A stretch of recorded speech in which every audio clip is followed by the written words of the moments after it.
Hello everyone, welcome back to my channel. मैं हूं श्रेया भटनागर और आज मैं लेके आई हूं डिक्टेशन। अगले 5 सेकंड में मैं डिक्टेशन स्टार्ट कर दूंगी, तो आप लोग रेडी रहिएगा।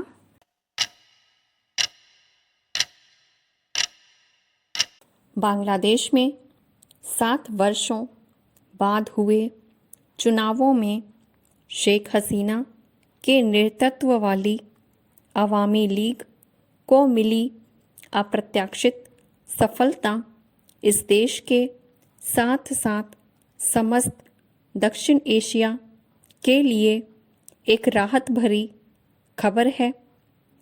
वैसे तो अवामी लीग ने 1 दर्जन से अधिक दलों के साथ मिलकर गठबंधन बना रखा था, लेकिन इस दल को इतनी जोरदार सफलता मिली है कि वह सहयोगियों के दबाव से पूरी तरह मुक्त होकर शासन कर सकता है।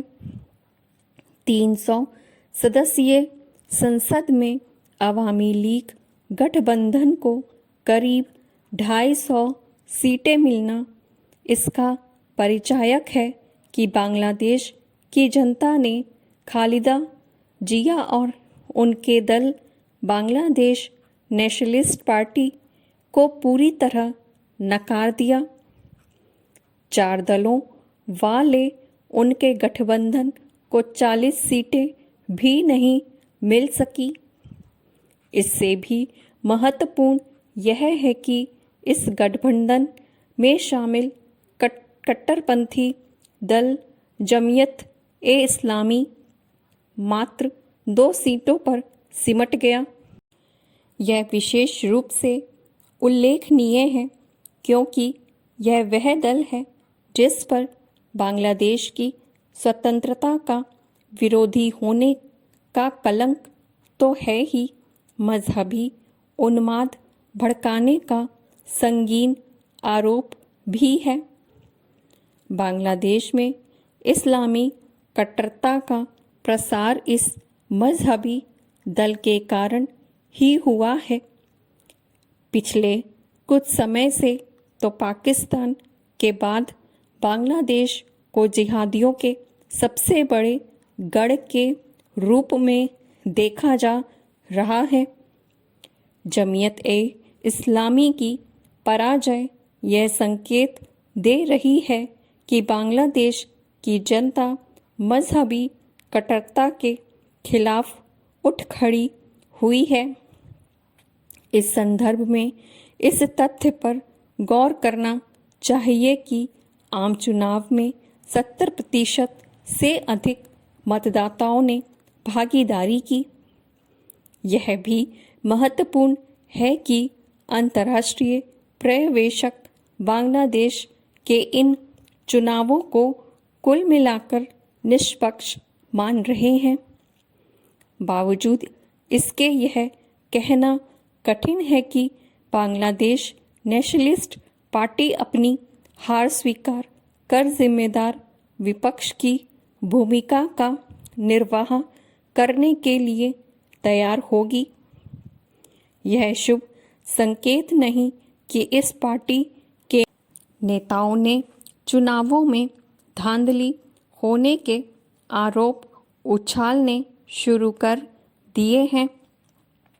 बांग्लादेश का राजनीतिक इतिहास इसका साक्षी है कि विरोधी दल चुनाव नतीजों का सम्मान करने के स्थान पर हड़ताल, बंद प्रदर्शन आदि का सहारा लेकर अराजकता का माहौल पैदा करना पसंद करते हैं। यदि इस बार भी ऐसा होता है तो शेख हसीना शायद ही उन उम्मीदों को पूरा कर पाएं जो बांग्लादेश की जनता ने उनसे लगा रखी है। बांग्लादेश निर्धनता, बेरोजगारी और मजहबी कट्टरता के साथ साथ अन्य अनेक गंभीर समस्याओं का सामना कर रहा है। आर्थिक मंदी ने उसकी समस्याएं और अधिक बढ़ा दी हैं। बांग्लादेश में भ्रष्टाचार भी एक गंभीर समस्या है। शेख हसीना और खालिदा जिया पर भ्रष्टाचार के आरोप न केवल लग चुके हैं बल्कि सिद्ध भी हो चुके हैं। इन दोनों को जेल की सज़ा भी काटनी पड़ी है। बावजूद इसके शेख हसीना के गठबंधन को इतना ज़बरदस्त बहुमत मिलना मायने रखता है। बांग्लादेश के चुनाव परिणाम भारत को विशेष राहत देने वाले हैं, क्योंकि दिल्ली में पढ़ी लिखी शेख हसीना को भारत का मित्र माना जाता है, लेकिन यह समय बताएगा कि वह अपने लोगों की उम्मीदों पर खरा उतरने के साथ भारत की चिंताओं को दूर करने में कितना समर्थ हो पाती हैं।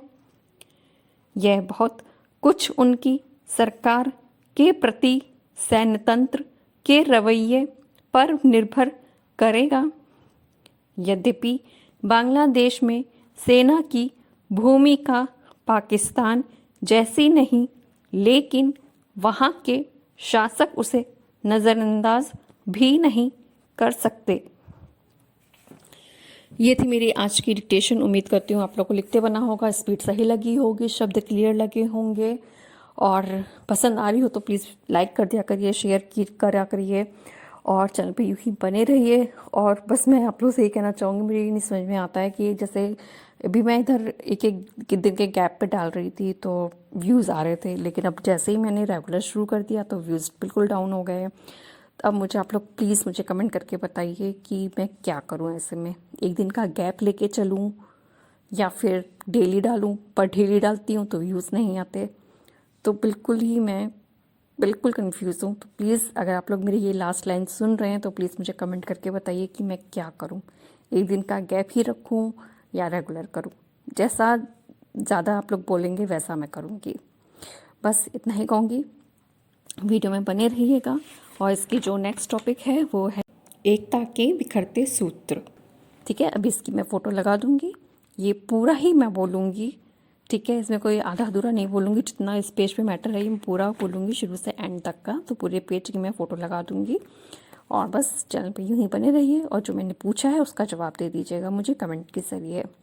मिलते हैं जल्दी एक नई डिक्टेशन में, तब तक के लिए bye bye, take care, thank you.